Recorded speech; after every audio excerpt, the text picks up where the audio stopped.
Okay, this is a little overview of the Kubota M5091.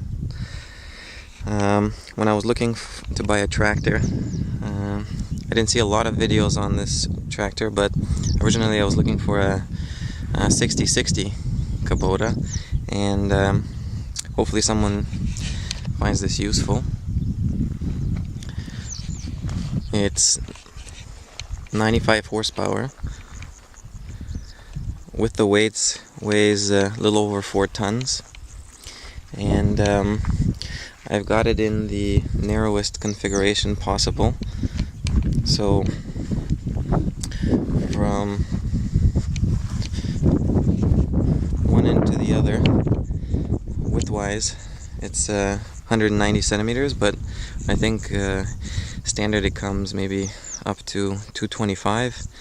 So obviously you can see the mud guards are overlapping the tire, and I've taken the front mud guards off because it was just sticking out too much. The reason why I was looking for the 6060 is because I wanted to get a tractor that was as simple as possible, that I could afford. Unfortunately they sold them out. It's kind of trying to buy one in December and get the lowest price possible.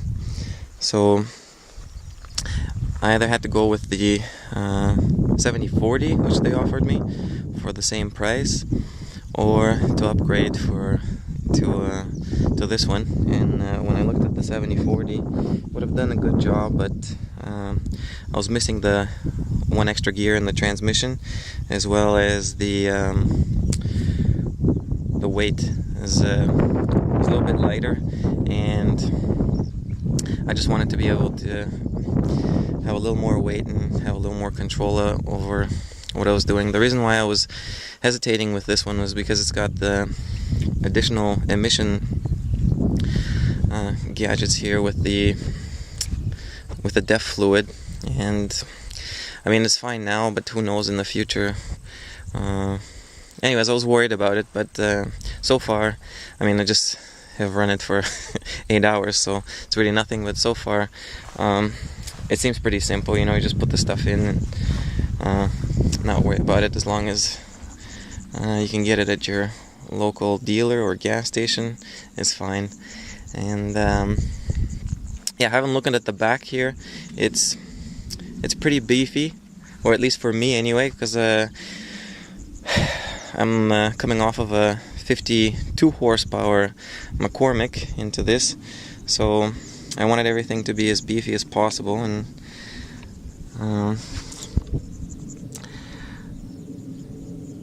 yeah, it's got two hydraulic, I don't know what it's called, two hydraulic outlets, and you got the PTO guard here. You can see something that's different is this here. It's not with a wind up. It's with these.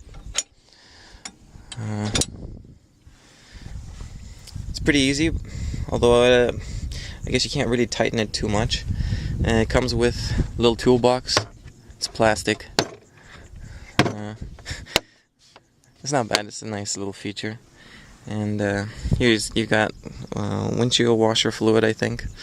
Oddly enough, the tractor doesn't come with a windshield wiper, but maybe if you wanted to get one, you could.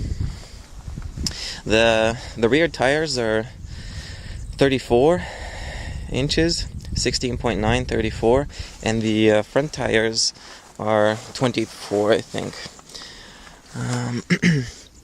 24, 12.4, 24. Comes with weights, at least here in Eastern Europe anyway, which is a nice feature. It also comes with a air seat, which I didn't really realize until I got the tractor. And yeah, it's quite busy under the hood on account of the emissions and such. But have a look inside, try and show you what it looks like if you're interested in getting something like this. Now, while I was trying to get informed. The things that I read and watched was that the tractor is really quiet, and it's really quiet. The cabin is a little bit bigger than the previous model, and it's quite spacious in here. Feels like a pretty large tractor. What else? Fuel economy. You know, I read that the fuel economy was really good, and it probably is really good, although as far as the little work that I've done, it likes to sip fuel just like my last tractor. We'll see whether it's economical or not after I get to use it for different things. I'll try and go over the layout of the tractor here. You got your gas, you got your double brakes. Yeah, this little pedal is for the steering wheel to come up and down. Yeah. Here you got your clutch. It has air conditioning, obviously, and these are all the vents that the air conditioning comes into the tractor from. There's nothing up top. I mean, you got your climate control here, little speaker, little headlamp. Cool little feature is if you had a loader, you could pull this back, little mini sunroof, and you can see what your bucket is doing. Well, at least I think that's what it was intended for. It's 36 speed, 36 forward, 36 reverse. Here's your little gear lever. I think it also comes with different gear ratios. I've watched in North America it can come with 4 speeds and 3 like crawler. You're fast, you're slow, and I don't know, creeper gears, I guess. Anyways, though, the funny thing about this gear lever is it's got 2 buttons, and the gray button, haven't really tried them out. I didn't want to do any damage without reading the owner's manual first. The gray one is to disengage the gear, so it's almost like a neutral, and the red one is to downshift half a gear or so. I haven't tried it, so I don't know what it feels like, but really most of the time you're running on 18 gears, so 6 gears times 3 sections, or whatever you want to call it, and also the same for reverse.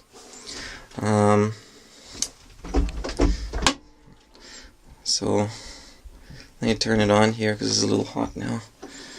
Or just open. Yeah, I'll turn it on.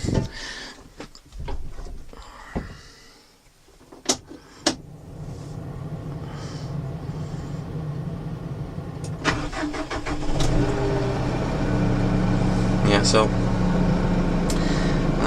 your key is right here. All the stuff for the emissions is right here.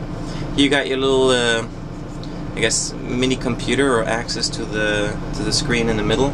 So when you press one of the buttons, or specifically this one, you'll go from how many liters you're using per hour to how many percent until your next regen. That's for the PTO. Still unclear exactly how to work that, and how many hours are on the tractor. So I've been able to put about 13 hours on it, got it with 1 hour. And here's your AdBlue, that's always constant. I don't know if it's visible, but the mechanic told me never to run it out of AdBlue. But hopefully I don't anyway. And here you have your shuttle. Yeah. That's what happens if you have the parking brake on. This is your transmission parking brake. So if it's on and you're trying to move forward, it's gonna beep at you. Anyway, you got your forward, and your reverse. It's pretty easy, very nice. Here are your hazards, and here's your automatic front locking differential. Haven't had to use it yet. This kind of a little bit out of the whole interior. This plastic sort of seems a little bit too much and kind of in the way, especially from your point of view when you're trying to look at whatever's going on in front of you. But I think I get used to it really quickly. It's not a big deal. On this side you have your signals, yeah, and your lights. Also on the side there's a cluster here with windshield wipers, front for me, and rear lights, front lights, and your sort of little siren thing. Here you have the PTO, and these are your two hydraulic sort of hands. Here you have your raising and lowering of whatever implement you've got on. This is the engine speed. Let's see,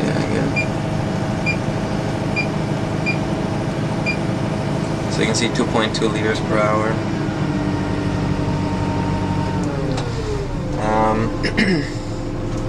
This is your four-wheel lock, so if you want to go in four-wheel drive, you just press this button. And this is sort of a memory for your PTO, but like I said, I haven't looked at the details for it, so can't really, it's useless to talk about it. If you were getting a front loader, this is where the mechanism for the joystick would go in. Overall, it's very nice, very comfortable. It's nothing too fancy, and I mean, it is fancy compared to obviously other tractors. It's just some of the stuff here, like these plastics and so on, are pretty lightweight, but I think Kubota does this on all of the tractors, and so for what it is, it's pretty good. You have space for a buddy seat here. It's the cabin's that big. If you wanted to open the rear windows, you just have to pull on it, I guess, and it opens. Get yourself a little fresh air. What else here? At the back, you got a space to put stuff or a drink or whatever. And here you have some auxiliary outlets. This little lever on the 6060 was outside. On the 5091, it's on the inside, so it's your PTO economy and just regular PTO. You can open your rear window. There's a little space here for bringing in wires and stuff if you need something to be controlled from in here. Yeah, this is 95 horsepower, but the same tractor comes in with, you can get the version where it's 115 horsepower as well. Anyways, that's a little going over. What else? You got your handbrake here, yeah. So this is your actual handbrake, and this thing is just your transmission brake. Otherwise, if this is not in park, basically the transmission is in neutral, so it can float around forwards and backwards. Really nice big mirrors, although you will end up trying to avoid hitting them on stuff, but still nice to have. And yeah, let me have a look outside, see if there's anything else I want to mention.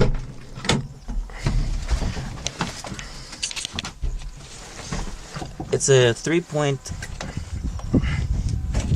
Wait a second. Yeah, sorry. It's a 3.7 liter, and actually it'd be nice if I can pop the hood here. So you need a little screwdriver or something to pop the hood. Yeah, it's not long enough. It's a little annoying, but anyways. The thing with Kubota is they always have this in the front of the axle, not in the back, but they got a little protection here in case you're going over some rough terrain. But you know, you got sticks and stuff, trees that have been cut, and you know, they can pop up and damage it. But I guess the odds are small, so it's okay.